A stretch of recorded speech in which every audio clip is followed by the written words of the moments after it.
Hi, folks. Welcome to another episode of Film Study. This is Ken McKusick, and we're back for part 2 of our discussion, our countdown of the tight ends in this year's draft. We had an interesting part 1 of the show. Alec Pulianas joined me for it. And Alec, we had a lot of differences in the back half of the top 10. That's for sure. Yeah, I thought it was kind of cool. We started off just like swapping 8, 10, 9, and I was like, oh, it's gonna get a little boring. But then 8 and 7 were off your board, and it got fun. Now I'm excited to hear who you have on your board and continue the conversation. All right, so I've got 6 guys left, and you've got 5. So we don't have the same 5 guys. We at least know that. So somebody at least on my list is down outside of your top 10. So my number 6 guy on my list is Daquan Wright of Ole Miss. And let me go down to my notes on him. And 6'4", 246, ran a 455 other 40, so not a combine 40. You got to be always very careful about that. He'll be 23 in September, so he's not completely out of the age range. Flex tight end. He's most typically a slot guy, 46% in line. 40% this last year, 40% for his career. So one of the interesting things he has is really been 4 years of being a primary target. So if you look at his receiving metrics last year, 11.5 yards per target, yak of 10.1 per target. So very dangerous with the football in his hands. ADOT of 7.7, passer rating throwing to him 132, and his missed tackles forced were good last year at 0.18, and they're fantastic for his career at 0.26. And you look at him; he's a big physical specimen of a player, very muscular and built well, very well proportioned. Looks like a running back in a lot of ways. He's not as small as Nowakowski is. Nowakowski carries the same weight, 2 inches shorter, and carries it very well. But Daquan Wright, a real Adonis, a physical specimen. Really exceptional transition from catch to run was one of the things that really jumps out. He had a big kneel against LSU to seal a game. That may have been in the huddle, but I love game management awareness, which is out there and clear on the tape. Not a particularly good contested catch player. I'm not that concerned about it, given how effectively he's caught the football in general and moved with it after the play. Very much a bottom of the barrel run blocker, and this is the major concern. He's not an inline guy, and I would say more than that. Watching his tape, you really see a lack of effort, and that's one of the things that kind of tightens my colon a little bit. But on the other hand, it is a coachable, fixable thing, presumably, particularly for someone like him who got perfectly good size and lots of strength and whatnot. You'd expect him to do that. He had 13 plays of 30 plus yards on just 168 career targets. So he's a replacement for Andrews. He's not a replacement for their inline guys. Definitely not a replacement for Charlie Kohler, but he is a guy who is an alternative to a big slot receiver. It needs to play special teams, which he may not want to do. Lack of effort in the run game is usually an indication a player would not like to play special teams. Yeah. I didn't scout him, so I don't want to go too far off base. I was watching a highlight package as you discussed him, and as you mentioned his kneeling. I saw that exact moment was when he did it. I understand what you see in him, though. He definitely has burst, very fluid mover, ability to, like you said, transition from the catch point into getting yak, going downfield. Kind of a one-cut guy, it looks like to me. Yeah, I think he's a great pickup. If I had fully scouted him, he might have made my top 10, just from like the brief amount I've seen. So yeah, definitely a good guy. Reasonably highly thought of. I probably like him more than I've seen in other sources, but I think he could be a 4th round pick for the Ravens. There are people who think day 2 pick. I mean, there are people who say that. I'm not in line with that. I think he's a on par value in the 4th round and a good value in the 5th round. And if the Ravens get him there, then I'd be legitimately excited, and we're going to have my voice going up an octave, I'm sure, on draft night if that were to happen. Awesome. All right, up to your number 5 guy, Justin Jolie of NC State. Smaller guy at 6'3", 241. You mentioned how you had a guy, tight ends like to jump and Mhm. stuff. For whatever reason, when I watch Jolie, I feel like he always wants to be falling down. Like the second he catches the ball, he's like leaning forward. He's always just like on the edge of maybe leaning too much forward. Unfortunately, he didn't compete in the combine. Projects more as a move blocker without the top end speed. I thought he had good hands in contested situations. Used his long arms, 33 inches. He has a wide receiving background. It shows. Um, he gets a lot of likely comps out there, and I don't personally see it. And I like to think of myself as early unlikely, and I don't quite get it. I think Fannin had that. I think Fannin had the likely factor. I didn't see it really as much with Jolie. He has a lot of highlight catches. One thing I didn't love about him, and I think maybe this is one of the differentiators with Likely, is he rounds out his routes. He has 91st percentile hands. Isn't that crazy? And like I said, he's a converted wide receiver. He put on weight. So, yeah, Justin Jolie, make your board. Also my number 5 guy. So Okay. I like him a lot, and there's a lot of things I would point to.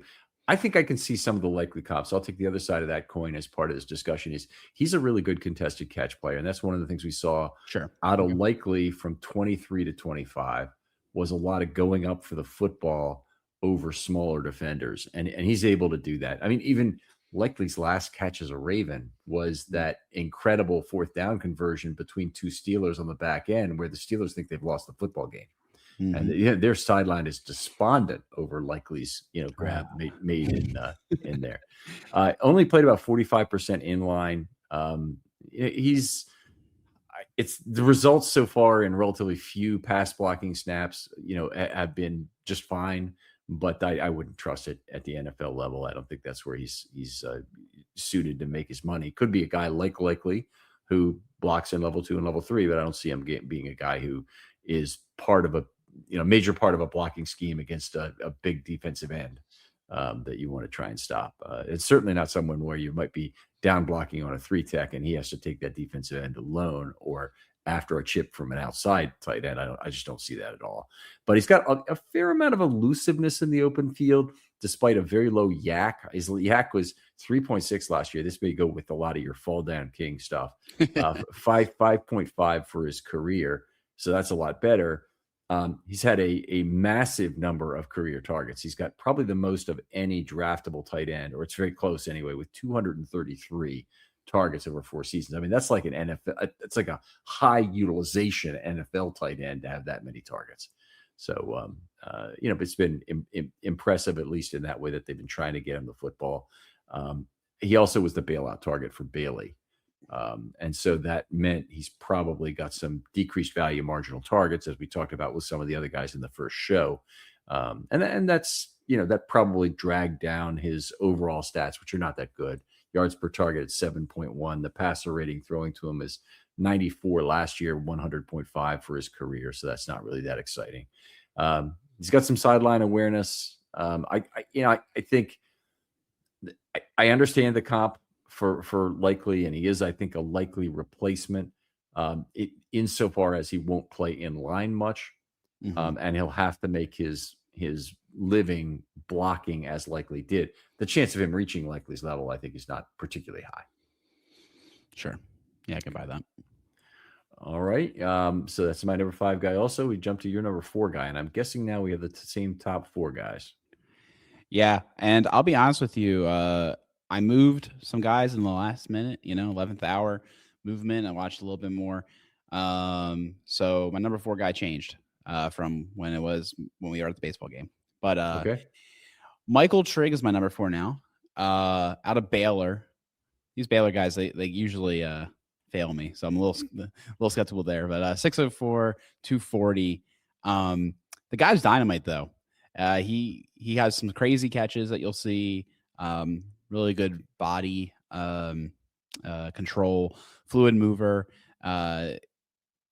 Just awesome at getting the ball. Loads of highlight catches. He kind of has bad intentions. The guy just he'll run into you, and he'll move the ball by himself. He takes that into the blocking game. Sometimes he just rams into a guy rather than blocking properly with his hands. There are character concerns about him. I can understand it just from watching his film. I, You I mean, see, he's got off-field problems just from watching his film. I mean, it's like, okay, I can buy it, like the guy, but I don't know if there's a more exciting player, in a way, like just some of the stuff he did, explosive. Um, I think he's willing to block inside and out. It just the form might be, a little questionable. I think he's able to match up with DBs, with his speed, and also is physical enough with linebackers. Um, yeah, I don't know. He's a fun one. If we drafted him, I'd be pretty stoked. But I hope he doesn't flame out on us. I have my number 3, and Okay. I'm very excited about him. I like him a lot. In fact, I've got him higher than one of the other kind of consensus guys that's up there. Let me see what you didn't say in this thing. So he is the single best tackle breaker in the class. He's even better than Riley Nowakowski in that sense. He's 0.34 per catch, 0.29 career. Has 179 college targets, so it's not a fluke. 2 years is the focus of the Baylor offense. And once again, that it comes up that he's probably has some decreased marginal value targets. Only played 27.2% of his snaps in line. So he's a pure flex tight end, really a big slot receiver in his case. He's not really an X receiver, but there are people who will talk about him and 2 of the other guys that are a little higher up in this class as being just really X receivers. And I like him a lot. Presents very well when slanting, and Baylor did just a ton of that, where they have him in the slot and he's slanting, he's cutting towards the middle of the field, and he presents himself well, has big soft hands, unbelievable catch radius, just unbelievable. Probably the best in the entire tight end class in terms of his ability to reach back, and that's saying something. A lot of one-handed catch ability, which that certainly increases catch radius significantly. And didn't test at the combine, which was interesting. So he's got this 470 other, that always is got to go with a double asterisk for me, 40. But not testing is not a great thing. But the tape is fantastic. And one of the things that is weird is that even though he has this big catch radius, he's not really a great contested catch guy. Didn't have great results in that, and there were 5 interceptions on his targets. Now I think that's about him being the focus of the offense, and then again he's getting some lower value marginal targets as a bailout guy. So it's got to kind of be looked at. And I didn't have the energy to look at all 5 of those interceptions and try and see on what plays they occurred. Try and look up the individual highlights, which is, by the way, a fairly complex process that I'll go through if I'm looking at all the interceptions for a corner or a safety, for example, because I want to see what are they doing. Are they loose bracketing on the back end? Are they undercutting routes? Are they picking up trash in the middle of the field? Are they coming in as a robber and taking away a route and making a play? Are they reading the quarterback? What might it be? But in the case of a tight end, I'm not going to try and figure out why the interceptions occurred on the balls that happen to have him as a target, and that's quite difficult to break down and find. It can be done, but it takes a lot of effort to go through that. And unfortunately, nobody makes highlight tapes of here's all the interceptions that happened. And I would love that. Somebody make a cut up of that. Figure out how to give me all the bad plays for Michael Trigg, and I'd love to look at that. Yeah. So anyway, I like him a lot. He's my number 3 guy. Nice. All right. So, did you do your number 4 yet? Then I guess not. Yes, I have number 4 guy, and let me make sure of who it is. Yes, Max Clare of Ohio State. Okay. So at 1 year of Ohio State, and then before that, he was at Purdue for 3 years. And let's get to my notes on him here. So another guy's 470 and other. So I don't trust that as a number. I think likely one of the things that dropped him to the Ravens was the fact that he ran about 4.8 on that funny Coastal Carolina track. But the 470 number, I think, if anything, is an estimate that's too high in terms of how good Max Clare's speed is. A little bit short arms, but that's not a huge problem. His receiving metrics are decent. I guess he did not have Howard throwing to him because he was at Purdue in the years before, but he has 154 targets in 2 years plus 5 games as a starter, which is an outrageous number, very high target share. Miami, he had a very consistently large target share by game, and then Miami completely shut him out in the Cotton Bowl, in the quarterfinal game. Only 43.2% in line for his career, so he's really a flex player. He's been about 4% in the backfield as well. Most of the guys are, if they're 4 or 5% in the backfield, I didn't even note it in my notes, but in his case, for some reason, I did. Purdue used him in a multitude of roles. They had him on a flea flicker, on a wheel route for a 62-yard gain. That was his career long against Illinois in 24. He had another 48 3-yard play action reception in a game where he accounted for more than 10% of his college yards on those 2 long catches in that single game. So anyway, good contested catch player. He's a flex tight end for the Ravens. Again, this would be another guy who'd be kind of replacing likely more than anything else, or replacing Andrews. He'd have to play special teams. He'd have to block, better probably than he has so far. So, but I don't really see him projecting to a big blocking role in the NFL. I probably didn't like him as much as a lot of the other Claroids who are out there who seem to be extremely high on him. I mean, a lot of people, are saying he's a second round pick. No way in hell. No way in hell. I mean, I could buy it. I think I wouldn't be surprised at all if it happens, but I get why you would say that. Yeah, should I go? I guess. Yeah, absolutely. So that's like kind of what the reshuffling was all about. He's my number 3 guy. I did have him in number 2 before before we went to the baseball game. I really liked him. I thought he was really explosive after catching the ball.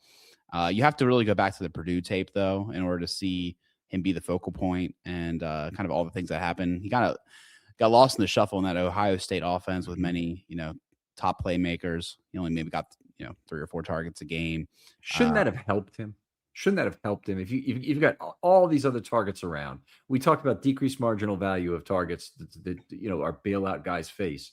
Mm-hmm. It should have helped him in terms of his yards per target stats, his rate stats that are underneath that. I can live with the lower yards per route run. I want to see his yards per target. I want to see his yards after the catch. I want to see some of the rate statistics be better because of all the weapons that were in that offense. That's fair. Yeah. I thought he tracked the ball well. I already mentioned explosive breaks and his fluidity.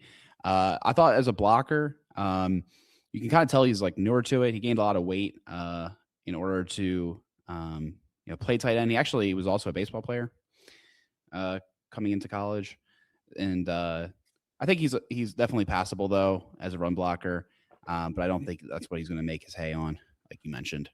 Very interesting to see that he has like a little bit of a cult following. I didn't know that. Yeah. I get it. I told Jason if I didn't know any better, and I just saw him, I could have believed that he was the number 1 guy in a class. I don't know if that's like, I'm just saying like if with no other context, if I just watched him, I could have believed that he was maybe a top prospect in the class. But yeah, I liked him. All right. So we just had the only difference we've got so far in the top 5 is a flip of Trigg and Claire at number 3 and 4. And I'm guessing we got the same number 2 and number 1 guys, but why don't you introduce number 2 for us? Sure. Eli Stowers, a late mover on my board. Vanderbilt, 604, 239. So a smaller guy, but that 4.51, 40, great vertical, record-setting vertical, 45.5 inches. Nice arms at 32 and 5/8. Mm-hmm. Yeah. The thing is, though, the guy doesn't really block. Pure projection if he's going to get there from a blocking perspective. Kind of late in the pants, lacks the play strength. But when you look at him just as a wide receiver, a slot wide receiver potentially, he is explosive. He has great hands. He is pretty darn great, like he's an exciting player. He's new to the tight end position. He's only played for 3 years. He used to be a QB at Texas A&M. I think my only thing with him is I didn't see. This episode is sponsored by BetterHelp. March is a time when we celebrate women, especially around International Women's Day.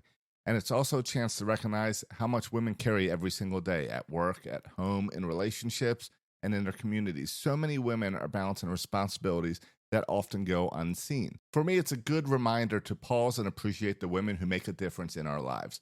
Maybe it's your mom, your partner, your sister, a friend, or a coworker, someone who shows strength, compassion, and support even while juggling a lot to themselves. And it's also a reminder to take care of your emotional well-being matters. Therapy can be helpful in ways to create balance, set healthy boundaries, and focus on your own well-being. And BetterHelp makes that easy to connect with a licensed therapist online. They'll match you with someone based on a short questionnaire so you can focus on your therapy goals. And if the match isn't right, you can switch to another therapist at any time. With more than 30,000 therapists worldwide, millions of people served, BetterHelp has helped a lot of people find support. Your emotional well-being matters. Find support and feel lighter in therapy. Sign up and get 10% off at BetterHelp.com. That's BetterHelp.com. Let me tell you about the online cannabis company that's changing the game, Mood.com. They created an entirely line of functional gummies, 100% federally legal THC blends discreetly delivered right to your doorstep. And here's the best part. You can get 20% off your first order at Mood.com with the promo code RAVENS. Now, I've tried a bunch of their gummies myself. Each one's totally unique. The Sleepy Time gummies knock me out right away. They help me unwind fast, leave me refreshed the next morning. The Epic Euphoria gummies, they're perfect for when your day just isn't going the way you want it to go. What makes Mood special is how they pair the THC with natural herbs and adaptogens. You won't find blends like this at any local shop. They've got gummies designed for focus, relaxation, clarity, even energy, all made from cannabis grown on small, family-owned American farms. No pesticides, no shortcuts, just high-quality weed you can trust. Plus, Mood backs everything with a 100-day satisfaction guarantee. So head on over to Mood.com, check out their amazing selection, and don't forget to use the promo code RAVENS at checkout to save 20% off your first order. Too many missed tackles. I thought he was more north-south, and he liked to spin to get out of contact and create more yak opportunities. But very electric player. You could call him a wide receiver if you wanted, and I think I'd be excited with his pickup. Yeah, I haven't scouted the wide receivers yet, but I think I'd be excited with him as a pass catcher. I don't know if I really see him being a real even move tight end in the NFL. I'm not 100% sold on it. Yeah, I think he's an X receiver. I mean, honestly, that's what I think he is. And there's a couple tight ends here who are blurring the lines between 11 and 12 personnel. But Stowers is a guy, I really like his receiving skills, but he's played 24.9% of his snaps in line. Really doesn't have many run blocking plays at all.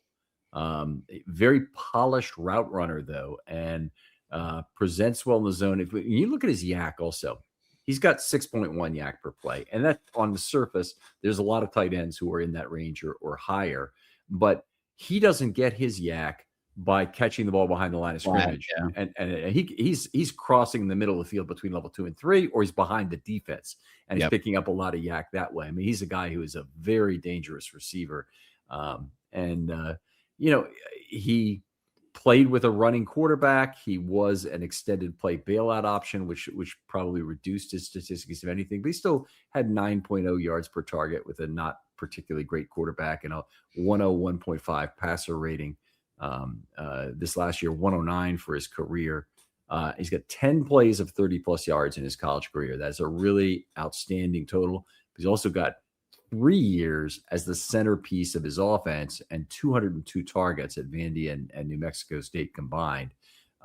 So he's really, even though, the 2 years in the SEC are legitimate battle hardening time. And for him to get, average 9.0 yards per target, even in a season in the SEC is very good.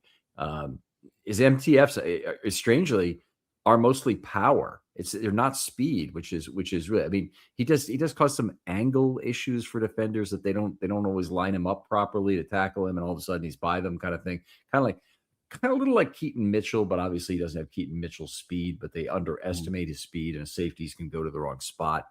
I think, he would replace Andrews as the flex tight end in 2028, but just the fact that he's doing that is kind of limited.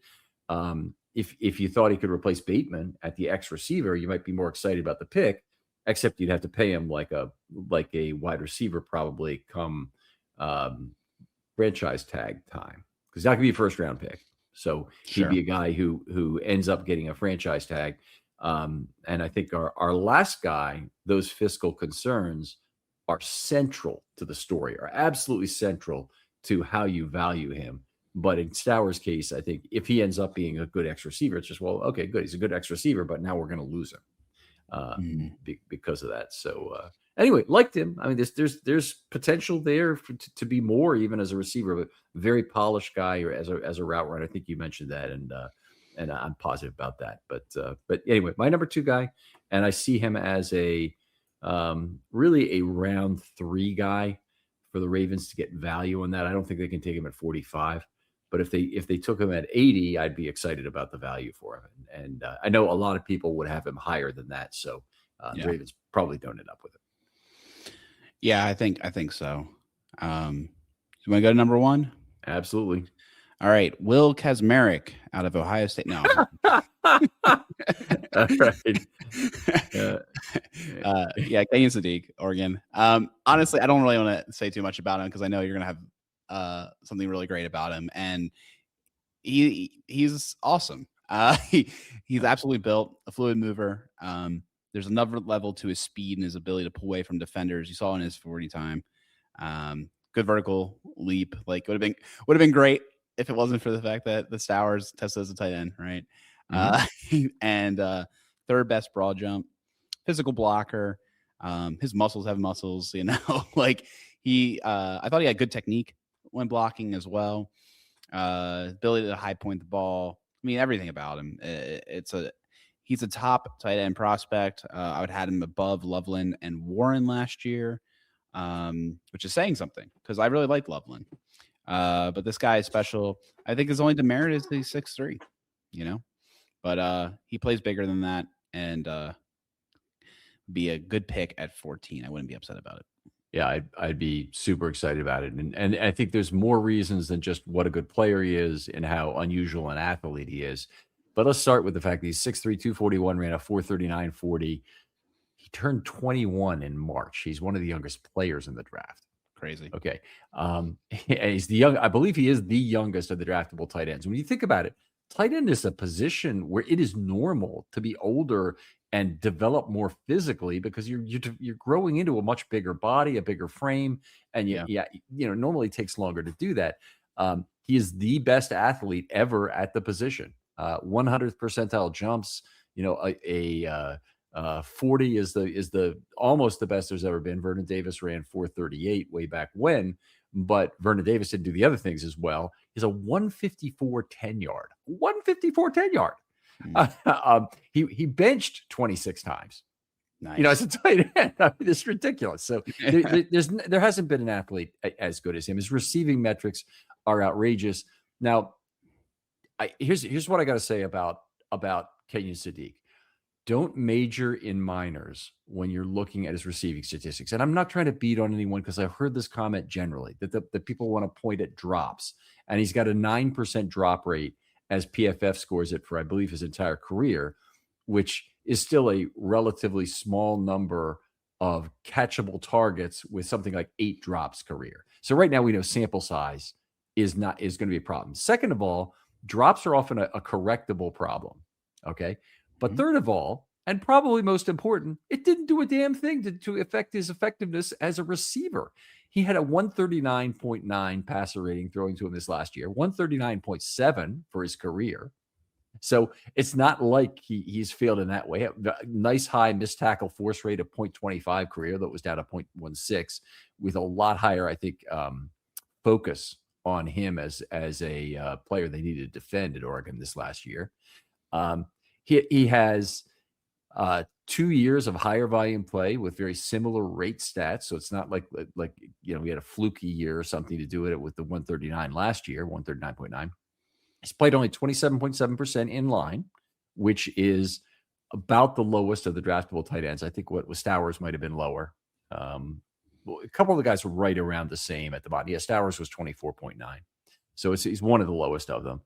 You mentioned he played bigger than his heights. I think that's certainly true. Excellent sideline awareness, gets his feet down inbounds well. He's okay. This point I really need to make. Contested catches are more than just X over Y in terms of contested catches over contested targets. Okay. And he's something like 5 for 12 career. Actually, I think he might be 8 for 15. So he's barely 50% for his career. And that's okay, but it's not great. And people play, well, he's just an average contested catch player. There's been 0 interceptions thrown on 101 career targets he's had. Now, that's just not on the quarterback. That's on him not tipping a ball and putting into play for the safety behind him. It's him not being able to play defense at the catch point when that's necessary. And that's a really significant factor in his contested catches. We're not even close to getting the biggest reason why you go after Kenyon Sadiq, by the way. So that is that he is so much blurs the line between 11 and 12 personnel. And he's not a polished route runner at this point, but he could be your guy who is taking the space budget on that left side of the field as effectively the X receiver. He's just a split tight end. And you could end up getting wide receiver production out of him, even if you didn't use it all the time. And there might be a reason for you not to use it all the time, is that you keep him in that tight end class for purposes of the fifth-year option and the franchise tag. The fifth-year option for a 2-time Pro Bowl tight end was $15.0 million for 2026. It's $27.3 million for a wide receiver, 55% of the same value.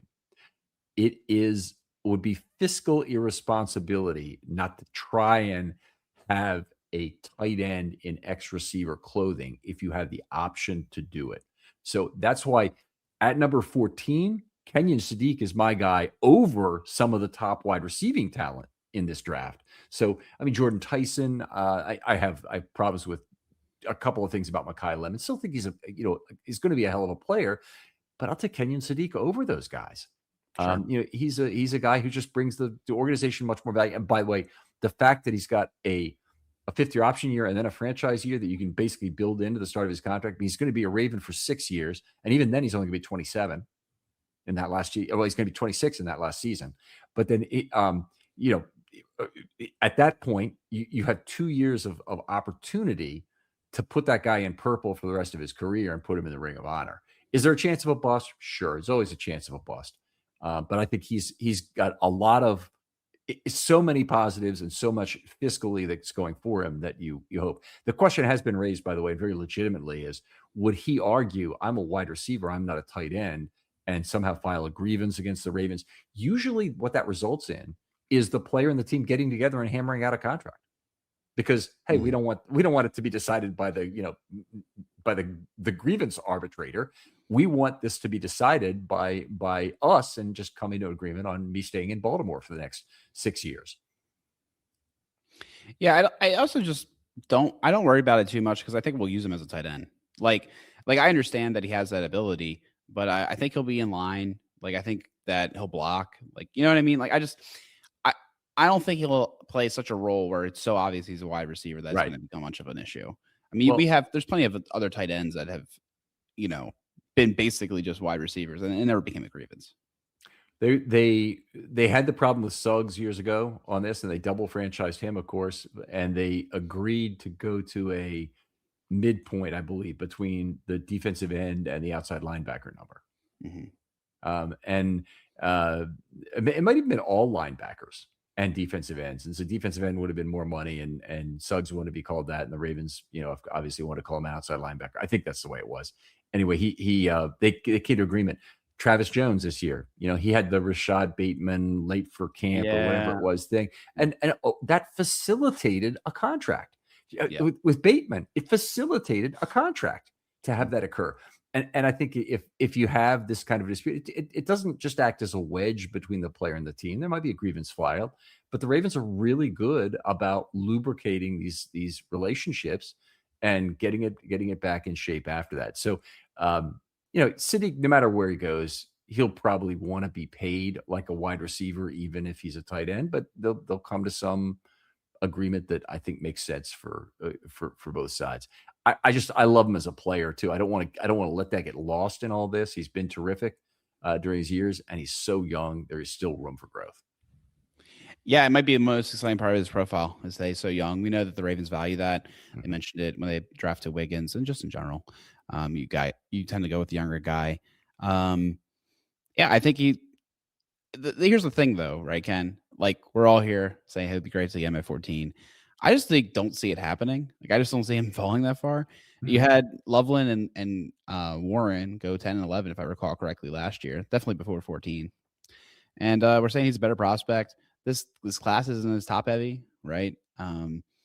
So I feel like he's a top 10 pick this year, maybe, but we'll see. If he falls to us, it'll be very interesting to see if there's anyone else on the board that could tempt us away from him. I mean, there's definitely players I would draft over him, but I just don't know how realistic they are to make it to 14 as well. It'd be one thing if Sadiq's there, and then another thing if there's two guys. We did it like that. We did a show, that just came out today, the Magnificent Seven, which is something I look at every year, is trying to pick like 7 players who might reasonably be available at that number 14 spot. I mean, I love the group that's available, and one of the things that's interesting about this is Sadiq's a tight end. I've never ever advocated for a tight end to be drafted in the first round. Never, not Todd Heap, not anybody.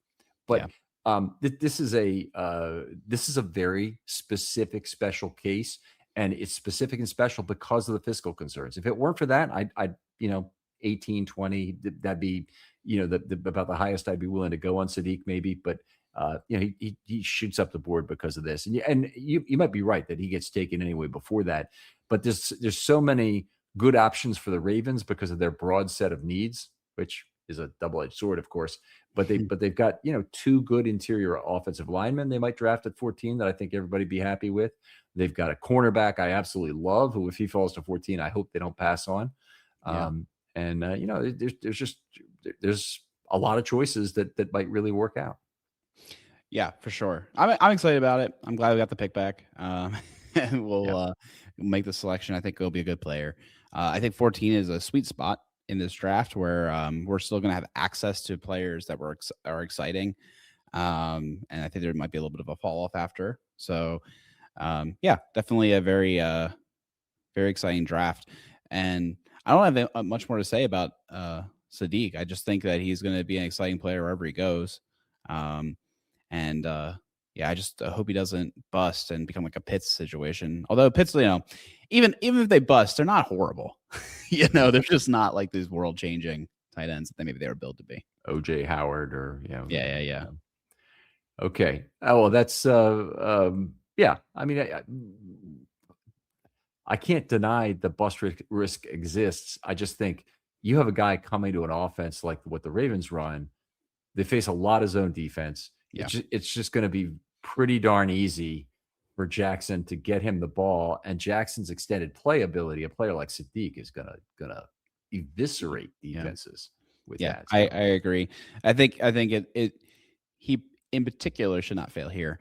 I will say as well, kind of going to your point about advocating for a first round tight end, and that being unique. It's I think even particularly unique in this draft where you're saying day 3 is loaded with guys. We've traditionally drafted them in day 3, and they've become all pros and pro bowlers and done well and gotten good second contracts, et cetera, et cetera. So it does take a pretty special talent to want to go first round pick on a tight end. But he's one of those guys. So very keen to see what happens. All right. Fantastic. Been great discussing this with you. Is there any other maybe guy you want to discuss from your honorable mention list that is like, boy, I really like this guy and I didn't name him yet, or did you already hit on your guys that I think we pretty much exhausted the list. Like I mentioned RJ Maryland. I think he's kind of neat. Everyone else that I didn't watch enough of to say much of. I think actually I've talked about every player on my list at some point. Gillenborg out of Wyoming, or Nate Borkercher of Texas A&M.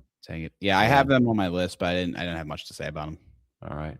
Well, fair enough. I mean, there are lots of guys that if they come to the Ravens in the 6th or 7th round as UDFAs, and by the way, the 7th round has become a UDFA claiming spot. Ravens are very good at running the UDFA system and trying to get their guys, but there's a whole bunch of guys that one team out there is willing to pony up some money, and then the Ravens are bid out. The Ravens literally have like 20 guys on the phone, as I understand it, with agents trying to negotiate the deal specifically and bumping their offers by $1,000 at a time with a limited pool of money. But there are a lot of guys who could end up with the Ravens. I think the Ravens would be a pretty attractive place for a tight end to play. So that should help them. Agreed. Yeah, I even view 6-round picks typically as a super priority UDFA pick, but definitely 7th round. Yeah, that's definitely when you're into priority UDFA mode.